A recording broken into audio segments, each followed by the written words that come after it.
people say. Yes. And today we are going to talk about some very important issues in Miami, issues that impact us in every corner of every neighborhood in this community. We are a very diverse community of all kinds of people, all kinds of histories and culture that has made us so special that everyone wants to move here. Everyone wants to invest here. Everyone wants to build here. They want to have one house, two house, three house, as many businesses as possible. Banks are moving here. Amazon, Ken Griffin, all these people want to live here. Why? Because we have the type of culture and ideas that are the envy of the world. Today, I am very lucky to introduce you to our friend here from the city of North Miami. She is the vice mayor. Tell us your name and a little bit about yourself. Thank you. Thank you so much for having me on. I am Vice Mayor Kassandra Timothe, also the councilwoman for District 2 in the city of North Miami. And I get to serve on the city council to, impact and change lives in the city of North Miami. And as a homegrown, born and raised in North Miami, it's an honor to serve in the city I call home. Vice Mayor, I am also very lucky because when I started at the Miami Herald, one of my first jobs was actually to cover politics in the city of North Miami. And I remember one of my memories was I almost got a ticket from a police officer because I tried to turn onto West Dixie and almost got into an accident there. Well, West Dixie's closed off now. You can't even turn. Really? Yeah, it is. Why is that? So that hub was there was a lot of traffic. Well, there's a lot of accidents. So FDOT actually closed West Dixie. So there's some places you can't even turn anymore. Oh my gosh. Yeah. So well, that's good to know. Because otherwise I might have gotten another ticket.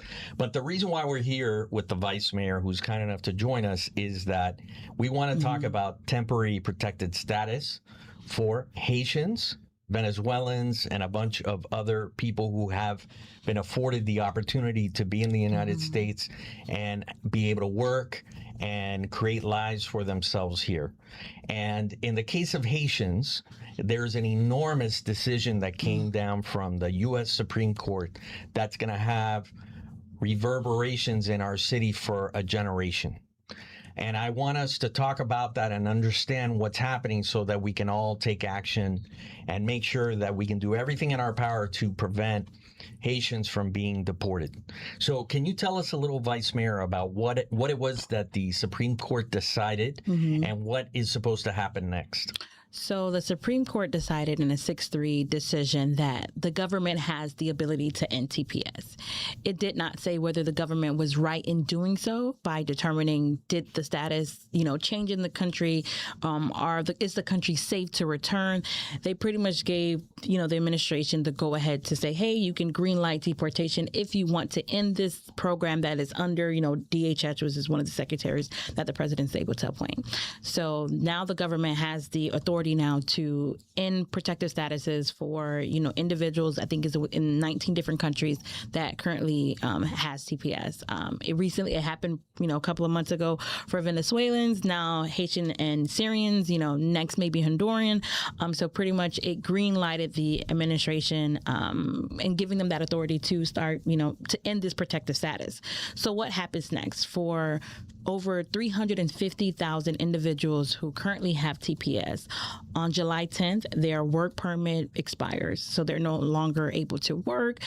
They won't have driver's license that are valid. So on July 10th, you're going to see a lot of employers let go individuals in different industries. Certain industries will feel it way more. That's why you're seeing the healthcare industry speak out about it. Congressman Jimenez is speaking out about it because we know that it will create almost like a economic catastrophe here in Miami-Dade County on July 10th when these work status are ended for our Haitian brothers and sisters here in Miami-Dade County. But that doesn't mean that there's not a legal pathway. I was fortunate enough to sit on some panels with some very prominent immigration attorneys who provided, free legal services to our community and ensuring that there may be a pathway. We're not saying that there's a guaranteed legal pathway, but there may be a pathway for individuals to sit down and talk to an immigration HLA, the Haitian Lawyers Association, is providing free consultations to the community to see if you have a viable chance. So we're, letting folks know, don't waste your time, get an attorney now, sit down, consult, see if you have a legal pathway to determine if there's a way for you to stay here legally in the country. But as of July 10th, it's gonna be a major hit for our community. So talking about impact, 1 out of every 23 people in our community is Haitian. 1 out of 23. And Haitians make up, or Haitian ancestry makes up about 4 to 5% of the country's total population. And the reason why that's important is because often when we hear about impacts to our community, we sort of lose sight because it doesn't feel like it comes home. But the reality is when you go into Walgreens, when you go into CVS, when you go into a hospital, pharmacy, when you visit with your auntie or your mother-in-law or your grandmother, all these places are going to be impacted by this. Why is that? Because all those places have people working in them that are Haitian. Tourism, so hotels are going to be hugely impacted. That community, taxi drivers, all those people. So it's going to be as though an entire group of people just disappeared in our city if this goes through and if there isn't another pathway through. We need to understand that these are our family. This is our family. These are the people that take care of us every day, that are in our schools, that are our teachers, that, do daycare, that impact us every way we can think of it in this community. And of all the things, as we began the show, that we talked about, is that the reason why people want to be here is because of what we have created, this cultural mix that has enriched our lives and made us, a very special and unique place in the world. So talking about July 10th, I want to understand that better, right? Because there are a lot of different types of status in our country, immigration status. You can be a citizen, you can have, a green card, you can be someone from outside that can visit here and work here part of the time. You can have temporary protected status. So talk a little about what's happening on July 10th. And as you do that, our friend Peter Zalewski just arrived. He's on the snail bus way again. And Vice Mayor. Hi, how are you? Nice to see you. Nice to see you I'm as sorry well. about running late. I was telling you, I put in an order at Chez Bebe on 54th Street. Oh, wow. It And took a little bit longer. It will, I wanted does to take get extra pickles. It wasn't spicy enough, the was culture. fighting for it. Peter loves spice. Yeah, but ultimately, I apologize for being late. No, Yes. you're fine. I'm really looking forward to what you have to say, and I'm less interested in what this guy has to say. Right? No, right It's here. true. As usual, we have a great rapport. So getting back to what's important instead of Peter. And July Pickles is very important. Pickles, Yeah. yes. And if anybody hasn't had it, Yes. you need to have it. No. It's cabbage. It's Yes. carrots, Carrots. Yes. Yeah. celery. I know how to make it. Okay. I actually make my own pickles. I use He the does. Scotch bonnet. I go to the Bravo over on 54th. Oh, you are really, you have your Haitian card. I have legume. I have all of You it. have all of it. In fact, the Haitian cuisine, it's not spicy enough for me. Oh, Yeah, it's not okay. spicy enough. Yeah, I was in Port-au-Prince. Okay. I've been there. I visited. I've had it. I taught the cooks a little bit. Okay. But pretty good path. No. So now that 10 minutes have passed, listening to your story, I was telling the vice mayor, who's very kind to I listen heard to her. me, And you didn't shut up. You just kept going on and on and on. that there is actually a Zalewski population in Haiti. Is that true? From everything I heard, Polish, Kassandra. No, I think I've heard A little bit north. There's like a Polish community. I guess it's part of the whole rebellion against Napoleon. Yeah, the Polish soldiers, they threw in with the Haitians. They took out the French. wow. Yeah. So All right. anyways, Learn something Enough new. of a distraction. Sorry. So I want to make sure that everyone understands July 10th, right? Because today is July 9th. Tomorrow is the 10th. So what happens on the 10th? That the work permits are basically rejected, that they end? Is that what happens? Yeah, work authorization ends. So, if you're on TPS, you have a license that says temporary, and it pretty much, that's that's the date it expires, and you can no longer renew it. And work authorization also expires. So for individuals who, if they're going through the E-Verified process, your system is going to tell you that this person no longer has, legal documentation in order to work here in our country. So that happens tomorrow. And you're going to see industries, are going to take a huge hit starting tomorrow. So like you mentioned, you talked about the healthcare industry, CNAs, those who are taking care of the elderly. I know nurses who are on TPS, people in the education system. You're going to see a lot of people who go dark and they just may hide it out, or there may be individuals who self-deport. I have seen a few started that process because you don't want to risk an opportunity, especially with laws changing in Tallahassee, if you're caught driving and your license expired and now you're pulled over, now you're in the system, now you're in the immigration hold because you had TPS and now you're on the verge of being deported. So there's a lot of factors that's going to go into play. Hopefully there'll be no ICE raids here in South Florida, but it's a kind of good thing is an election cycle. So, maybe, the government focus won't be here because they know that, hey, we need to keep people in office in November, but it gets scary. And when you talk about TPS, 350,000 individuals with TPS who are here legally working, that has a legal status that is now no longer legal, that impact is in the billions. That's right. It is in the billions. There was some studies done by SEIU and some other folks that determined that the economic impact for individuals that are on TPS are in the billions. So you're going to see, it's going to be a huge hole that now folks will have to fill in these roles, and there's some jobs that people just don't want to do anymore because everyone wants to be a content creator, or they really Oscar's one of the influencer types. Trust me, it's true. He's got a side gig. You don't want to go to his OnlyFans page. You do not want to check that out. So folks, it's sad, but you're running into a generation who doesn't want to get their hands dirty. They don't want to do those type of work. So this is going to be huge starting tomorrow.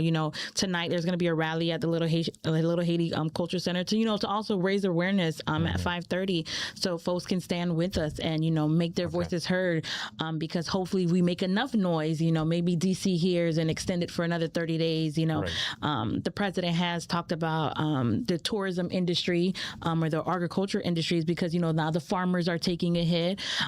So seeing what they can do there. So I feel like there may be some exemptions. We can only hope and pray, because Trump has his Trump Towers there. I'm pretty sure there's a couple of Haitian individuals working in his hotel. Right. So when he starts to feel it in his industry, I think that's when people are going to start looking up and saying, hey, they're working here. There's maybe like a 1%, I think a 1% study that show that those that are on TPS are actually violent offenders that needs to be taken out of the country. And those have been addressed. And, they're the easy folks to come after.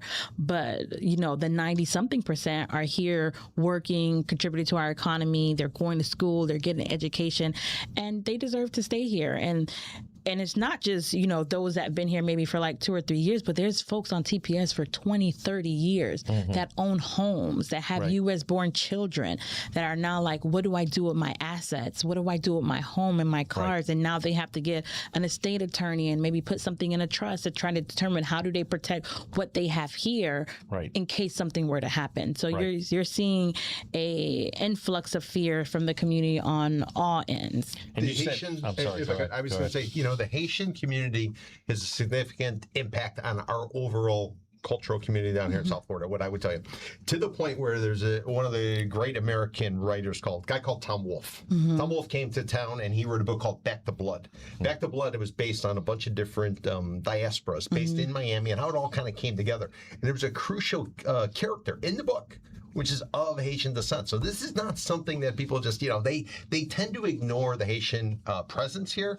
And I think the problem is, from my perspective, and the Haitian people I know, they're afraid to speak up. They're afraid to let their voice be heard. And as a result, they don't say anything. They're not the greasy, like the squeaky wheel that's getting the attention. And I think as a result, it might actually be working against them, the fact that they're just keeping their heads down. They're doing what they're doing. Everybody I know, I think, is legal. They're all doing what they do. But they came here You had an earthquake. Mm-hmm. You had a bad earthquake that still hasn't been cleaned up.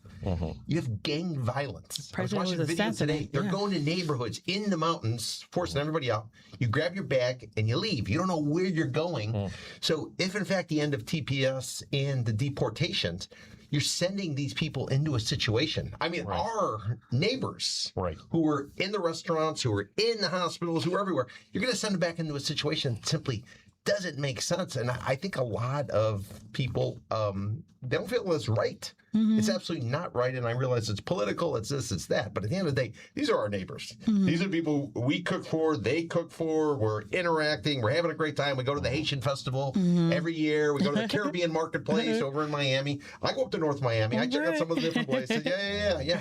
But I, for some reason, I think if the Haitian community, diaspora, spoke up more, you know, and it's a difficult time right now because the language is very fiery. But I think if the Haitian community spoke up more, it might get a little bit more reaction because some of the groups that really kind of get the attention, they're creating the headlines. And I never see the Haitian community really planting that flag and being, you know, but the ones I know simply say, keep your head down because otherwise they're going to target you. So it's a push-pull. It's a fear factor that's also happening, especially with birthright, right? I'm glad that, you know, the president didn't get that win, but that also had a lot of people fearful to know that, hey, if I wasn't born in this country or if my parents were here legally, there may be an opportunity for, you know, my birthright citizenship to be, you know, just taken from you. So I think that also created a scare.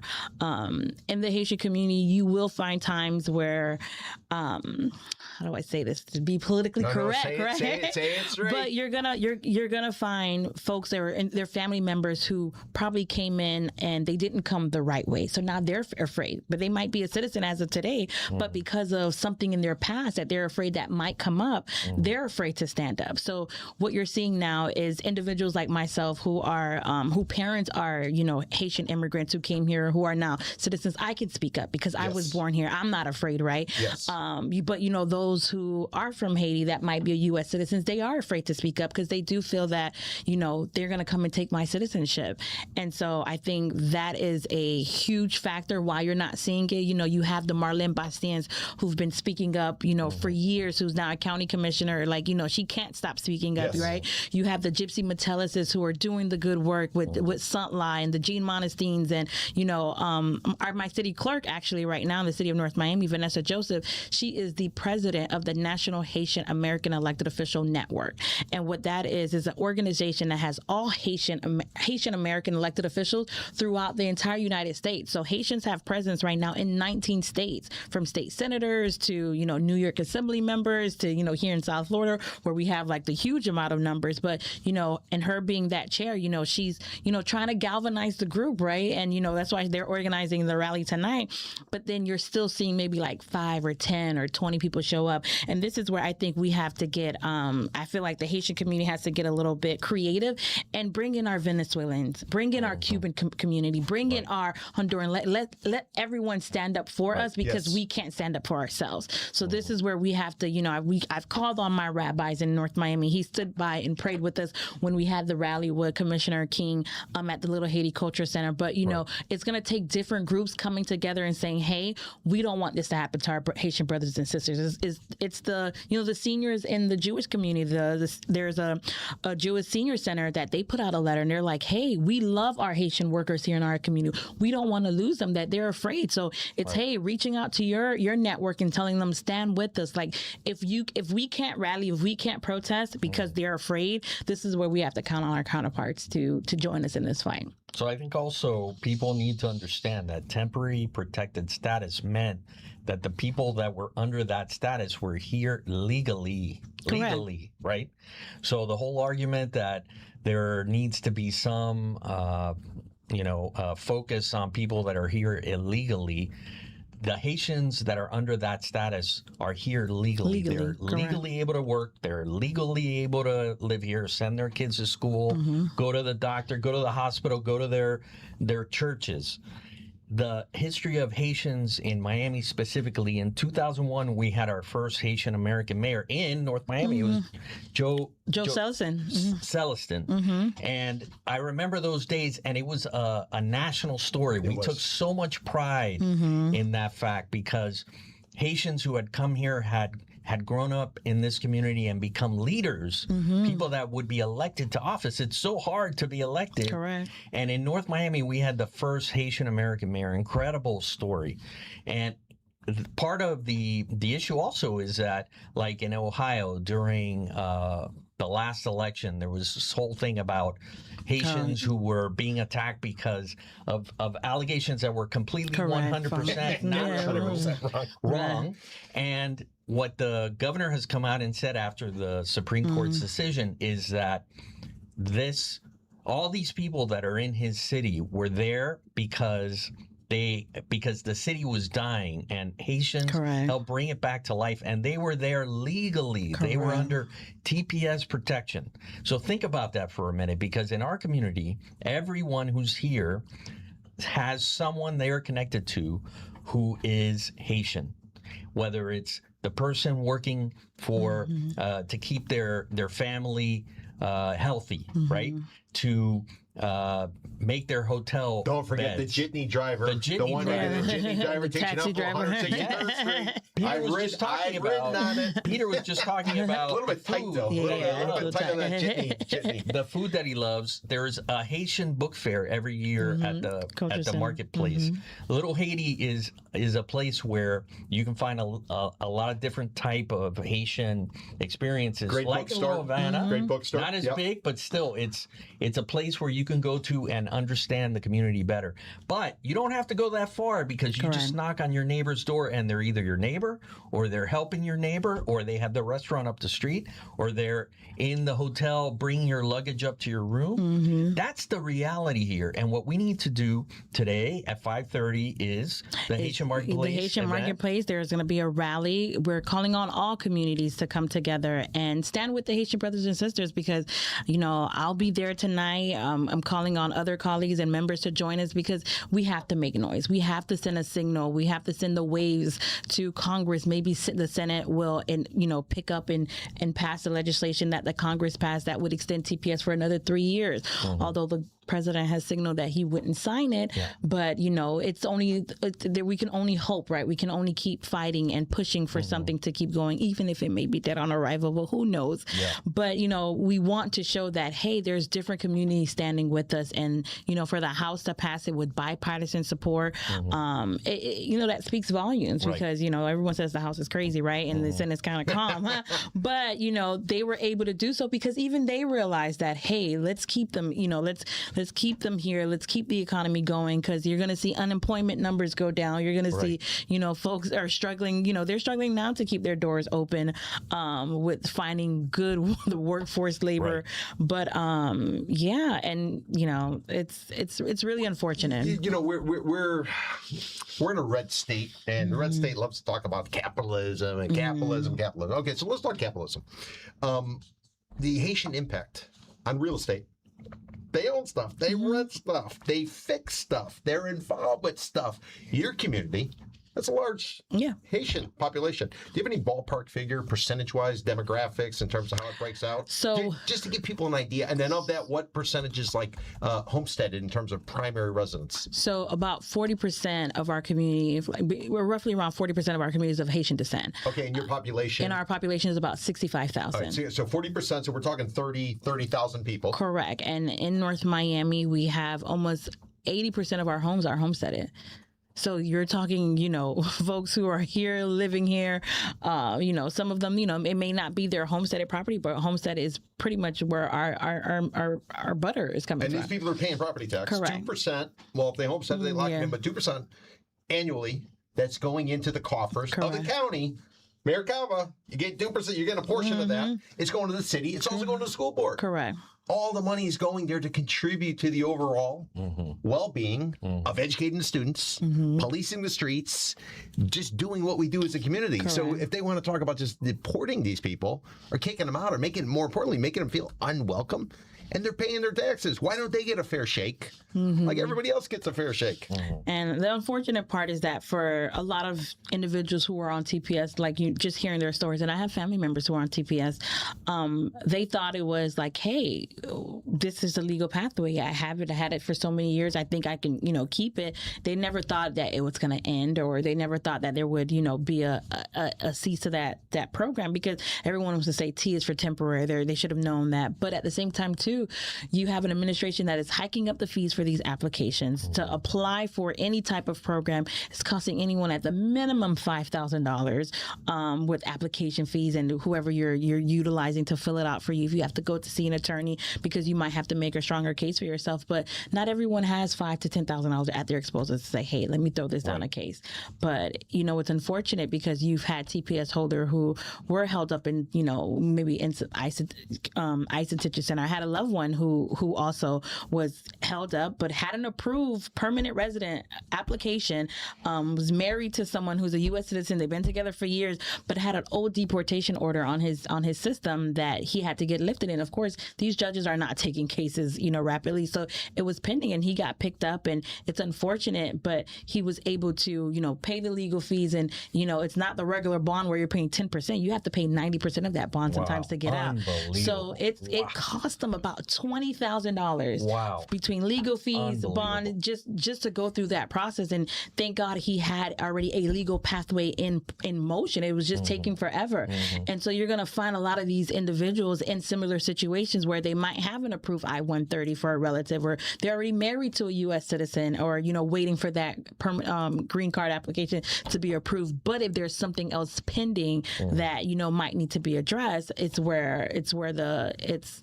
unfortunate, but there's where the loophole, when it gets scary for folks, because they're hearing it, they're seeing it. And so you're seeing individuals who are just like, okay, well, what do I do? Because maybe you can't afford to go down that path and have to pay $20,000 just to get out. It's a lot. And if you've been here 20 years, you've been vetted.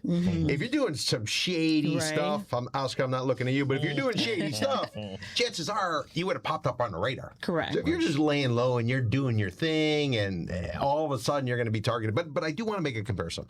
I was in Colombia in the 1990s. 1990s, you couldn't travel from city to city in Colombia by road. You had to fly, which is, from what I understand, is what's going on in Haiti. If you were flying out, you're not flying out of Port-au-Prince, you're flying out of Cape Haitian. Correct. And in order to get there, you either take a helicopter, you take a small plane, whatever the case might be. So you can't actually travel freely in the country. In Haiti. What did the United States do back then? They had something called Plan Colombia.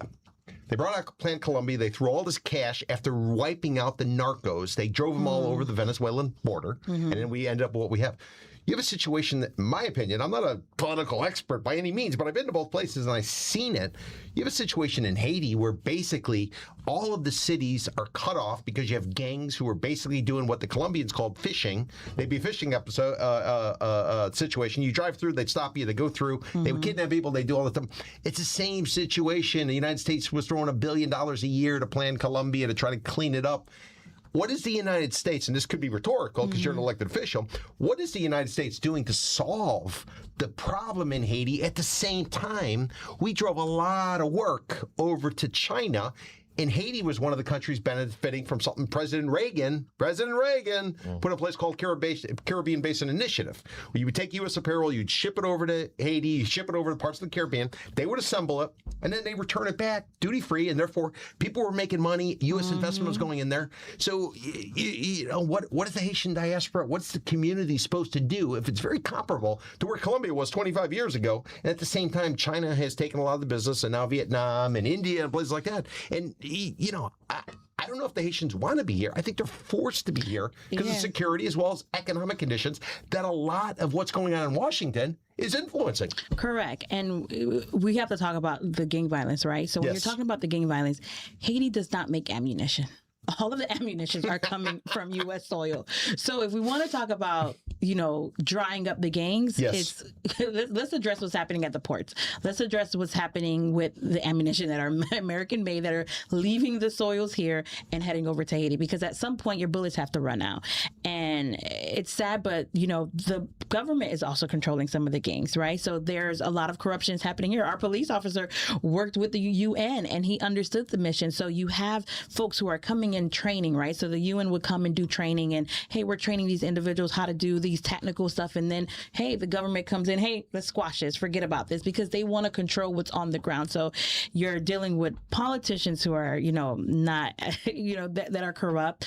Then you're also dealing with the gang violence that's happening, that is being attributed here by, the ammunition's coming in. But then at the same time too, if the United States really wanted to get involved, not sending Kenya officers to Haiti. But I think the Kenyans are gone, right? Didn't they replace it with a different, Yeah, we want, they want to say that they're doing something, but, you have to, let's address the immediate, what can we be done right now? Let's address the ammunition coming in, because that's a pretty good first step. That's a pretty good first step. Go ahead, eliminate the influx of ammunition. Weaponry. Ammunition. No guns, and we don't factor guns, we don't factor ammunitions at this point. At that point, the games were kind of they don't have nothing to shoot at, right? Because you have no bullets. So I think that's the first thing that the United States needs to address is seeing that. And I know they're trying to, train the Haitian National Police, and there's money in the budget every year to train them. But, Haiti has to create its own, at one time they were trying to create its own army to protect itself. And that was, said, hey, it was looked upon as, no, you shouldn't do that. And so if you're a country that can't protect itself, your police is not trained, it's sad. But I was talking to the ambassador at one point, and they're afraid that Haiti may be a failed state because of the levels of corruption, because of how do you address it. And once you get to one level, you realize, hey, you can't even go that way because, there's some influence from higher up that is causing it to stop. When you think about it, the president was assassinated. Yes. By people who organized it in Miami. South Florida, yeah. So to think about using mercenaries from Colombia. Correct. Who were trained in part, some would say, would plan Colombia money, which came 20 years ago when the United States was trying to drive the narcos out of Colombia, and they ultimately went into Venezuela. So, again, I'm not a political expert, but, you watch it long enough. And you're just come on now. At some point, something has to stop. And, the gangs are constantly recruiting young folks. So now you have a system where kids can't get an education. People can't feed their family. And police officers are afraid. We were talking to the officer today, and they were showing, one of the gang members was showing a police officer who was aiding to stop the gangs, but he was, mutilized on a public platform, cut off his ears and forced to eat it, cut off his leg. And the gangs are showing you this to kind of instill fear in the community. If you work against us, we're going to kill you. We're going to kidnap you. We're going to make it brutal. I can't even stomach or even talk about it, but to know that that's happening, it's a concern, because now the community is afraid, and now you're going to send an influx of people back into that community who may not even have home or family members, who may not, they don't have a leg to stand on to now go create something in a country that they don't know or has changed significantly since they've been there. It's it's a level 4 travel advisory. It says do not travel. How are you going to ship 350,000 Haitians back to Haiti? Good luck with that. Yeah. Well, if I could ask one question, only one? Do you think Haiti is at a disadvantage in the Americas because it speaks French? Do you think if it was a Spanish-speaking country, it might? I don't know. It might just. Yeah, I don't know about that. That doesn't sound right. No, but I'm just saying, because look at the DR, look at the wall. The wall on the other side. Yeah, DR is pretty developed, and people are visiting. You have the DR, and La Romana. You got Punta Cana. You got all these places, and then you look at Haiti, and it's what's the divide? I think Haiti is still being punished for being the first Black republic. When you have a Black a country in 1804 at a time where the Commonwealth is picking up Caribbean countries, and they're telling all the resources that are here in Haiti as well. Clinton's has a mining company and all that other stuff, but there's lots of resources in that country. And when you have this country that shows that, hey, slaves can now revolt, I think we were kind of punished. And then of course France is pay me back, and that crippled the economy, because who pays someone for getting their independence back? It's unheard of. So billions of dollars crippled the country, and then you have influx of bad deals. It's sad to know that the rice field, we were a country that we were able to make our own rice field, but now you had the Arkansas farmers who were struggling, and you wanted to take over the rice field. So now Haitians are eating imported rice that were filled with plastics, and our homegrown rice was being sent somewhere else to be sold at a higher price. So there were just bad deals. I think all of that plays a role in why Haiti isn't where it's supposed to be today because of bad deals, bad infrastructure, and then of course bad politics. Of course, is involved with it because you have folks who comes here and they say, "Hey, there's a country, there's cheap labor, they have agriculture. Let's see what we can take out of it, and in exchange for us doing well." And I think that's what happened. And I think it's unfortunate with the last president. He was really trying to do a lot. He started an airport. I think he just was talking to the wrong people because when you hear that, you're talking to Russia and other folks, people are kind of like, okay, afraid. So I don't know what happened there, but I know he was trying to move the country along. And of course, not everyone is going to agree with it, but you saw some progress. Like I was able to visit Haiti, I think in 2016, and I saw roads that were dirt roads and now there's highways because they realized we have to provide access for transportation. We have to open up our roadways in order for folks to be able to do business here. And then you saw individuals like Donna Claren had a factory there where they were making clothes. The Gap was had a factory and they had clothes being made in Haiti. So there were businesses coming and they were investing in Haiti and investing in the community. But then at some point, government changes and all hell. Well, one of the things we also want to understand is the political impact locally and the leadership impact, right? We talked about Mayor Celestine a little bit. North Miami is a focal point for Haitian leadership, has been for a long time. Tell us a little about some of the things that are going on in North Miami and how Haitians are contributing to that success, because there's a lot of money coming into North Miami, a lot of big projects. Can you talk a little about that? Sure. When I was elected back in 2021, I gave the city of North Miami a super majority of Haitian. So we've had the mayor was Haitian, 2 of the councilperson were Haitian, and I took over a seat, and I became the 4th out of 5 elected officials that were elected in our city. So we have a predominantly Haitian council, probably the only council that probably in the whole United States. And then we also saw an uptick of Haitian individuals running throughout the whole state of Florida. I think that year there was like 14. My late colleague Nancy Mater was elected in Coral Spring as the first Haitian American. Linda Julian was elected in Miami Gardens. You had Marlene Massin, reelected to the first woman elected in the county. So you saw a lot of young, some old, running for office. She's looking at you.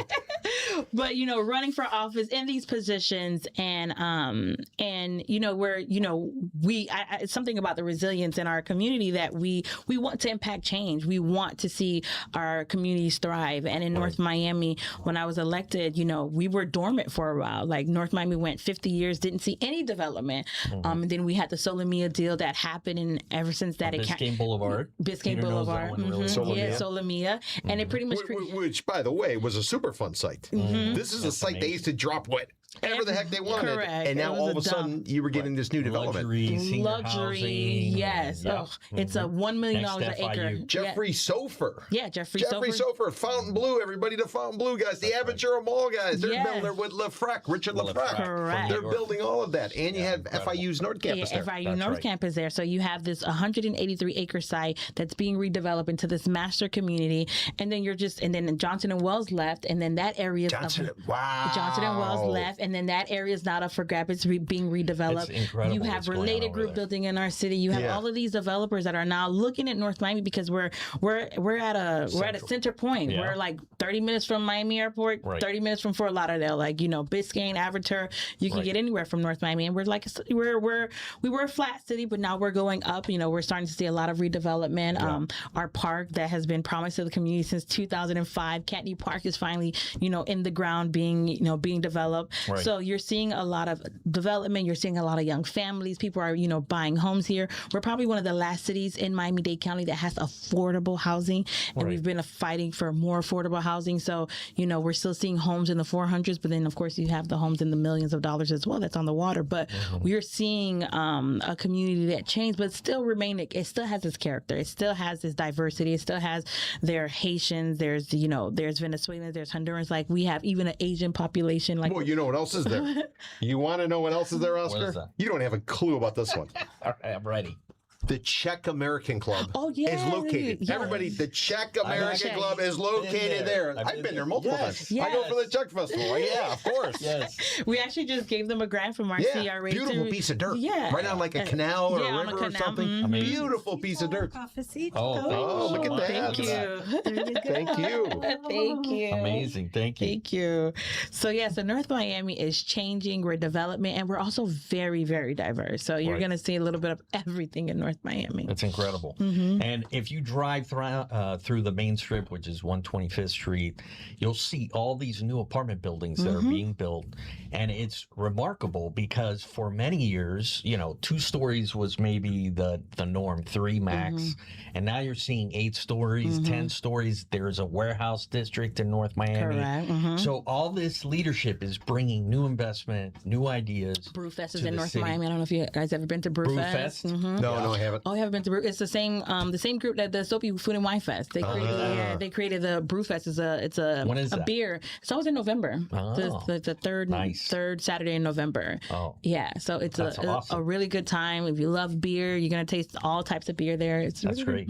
So we want to talk a little about what people can do to communicate to their leaders that this is unacceptable. This idea that Haitians are going to be deported is unacceptable, that Venezuelans are going to be deported, that Syrians are going to be deported, who are protected by TPS legally, who were here legally, suddenly are now vulnerable to being deported. Tonight, there's going to be an event at the Haitian Marketplace, which is 212 Northeast 59 Terrace, 212 Northeast 59 Terrace. So it's on 2nd Avenue. They're going to be selling griot or anything? Or any kind of food? Nothing like that? There's going to be some stuff. All right, as long as there's some stuff. Sure. Barbacoa, no, we're going to have any of this? Great music.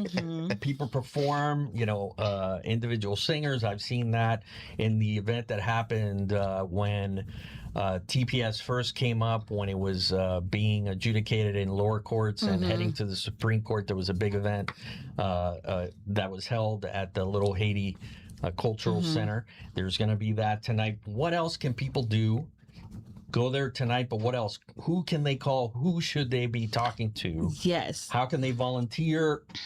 Get their energy into this program. So the first thing that you can do is you can definitely advocate. We have 2 U.S. senators that has been very quiet on this issue, Rick Scott and Ashley Moody. Oh, is Rick Scott still there? I haven't heard from that guy for a long time. I thought he was done once he became governor. No, he's our U.S. senator, and I recall him visiting some Haitian churches and asking for the Haitian voters. Wow. This is the time to email Senator Rick Scott, email U.S. Senator Ashley Moody, who's on the ballot in November. That's true. And you ensure that, hey, you need to speak up for this community. At least put out a statement. They have been dead silent. So you can reach out to your U.S. state senator. If you're not in Florida or wherever state you are, reach out to your U.S. senators and you tell them, hey, please act upon this and extend TPS for the next 3 years. The House already passed the bill. The Senate can take it up. It just shows an act of courage from our elected leaders to just speak up and not remain, silent when issues like this are affecting your community, because it's not just your Haitian community, but it's every community. There's 19 designated countries that TPS could end, in the next couple of months. So it was Venezuela, it's Haitians, Syrians, Honduran. Like, it's a lot of folks that are going to be affected if they decide to just say, what the hell with it? Let's end all TPS. So please reach out to your U.S. senators. Come out to the rally tonight and speak. Are you going to be there? If you're driving, I don't have a car. I haven't had a car since 2013. If you're driving, no. You know what we got to do? Let's meet at the pickup point in downtown Miami for the jitney. We'll jump on the jitney. We'll go on. And by the way, you're paying for the jitney. I'm not paying. I think it's like $2.50 now. They actually raised the price because of the affordability. That's right. The inflation is going on. I know it was like 50 cents. I think when I used to. Wow, that's a big increase. I don't know that I can handle that. It's like 5x. Yeah, that's incredible. And we can go to tonight's event. We can join with our friends. There's going to be a convocation of some kind with from the Catholic Church that's nearby. Which is what, Notre Dame? Yeah, Notre Dame. Yeah, which is probably one of the largest Haitian churches. And if anybody, it doesn't matter what denomination you are, who you believe, who you pray to, go to a mass on a Sunday, because what you're going to find is a choir that is just like overwhelming. Probably the closest I would compare it to is St. Patrick's over in Miami Beach on Christmas Eve. They'll bring in this. It seems like Broadway. You go to Notre Dame on a Sunday for a Sunday mass. Right. in Little Haiti, and the choir is just like unbelievable. Oscar, listen, they wouldn't even let you try to sing. No, they would let you in. They would not let you try to sing. I'm surprised about that. You know this because you probably look through the window. If you walk through the door, you catch on fire. You know how it works? That's what I remember. I'm an explorer. Oh, I like to try the different foods, the different things. Yeah. And I mean, listen, who else in the country can wander in and just get a snapshot of what the Haitian community is like when it's right up the street? Exactly. It's right up the street. I mean, you know, this is this jewel we have in this community. I mean, that's why I've been in Miami since 1993. I'm here because of all of this excellent. I don't want to live behind a wall. That's right. In a suburb and go to Applebee's. All due respect to Applebee's. That does not sound like living to me. That just sounds like pushing paper. It's true. You live in Miami, you got all these dynamic people, creative ideas. Tom Wolfe. Yes. Back to Blood. Everybody, if you haven't read Back to Blood, pull it out, listen to it. If you're on Spotify, you get free audio listens. It'll give you a fantastic book, and he'll show you how all of these different diasporas are all connected together. And at the end of the day, somehow we survive. Yeah. And people want to be here. Correct. People aren't coming here because we're all the same color. We all believe it. They're coming here because of the diversity. It's a melting pot. And that's the part I don't. In fact, our president, he wants to put his library, his library in Miami. Why doesn't he put it in Palm Beach? He could easily put it in Palm Beach because he knows Palm Beach. Nobody wants to be there. It's all old people. He wants to be in Miami because this is the place. Yeah. It's happening. It's on fire. That's what I hear. That's what people say. Nobody's saying, "Oh my God, I can't wait to go to West Palm Beach." Nobody's saying that. I want to go to Miami. It's true. Correct. So, Vice Mayor, tell us, to close out, what is it that you want to communicate to our community to help them understand why this is so important? So again, tomorrow, July 10th, 350,000 individuals will lose their work authorization, will not have access to a driver's license. They're going to be in fear. And if you're there, you know someone who's in the Haitian community, reach out, check in on them, see if they need some assistance. Maybe you're able to read a document for them, or you check on a neighbor to see how their loved ones are doing, because this is affecting everyone. If you're Haitian, you definitely know a couple of folks that are on TPS that are affected by this decision that the U.S. Supreme Court cleared for the Trump administration. And if you're here tonight and you want to take change, definitely join the rally tonight. It's tonight at 5:30 at the Little Haiti Cultural Arts Center. If you can, send an email to your U.S. senator and you tell them pass that act that the Congress has passed to extend TPS for 3 more years so individuals can work here.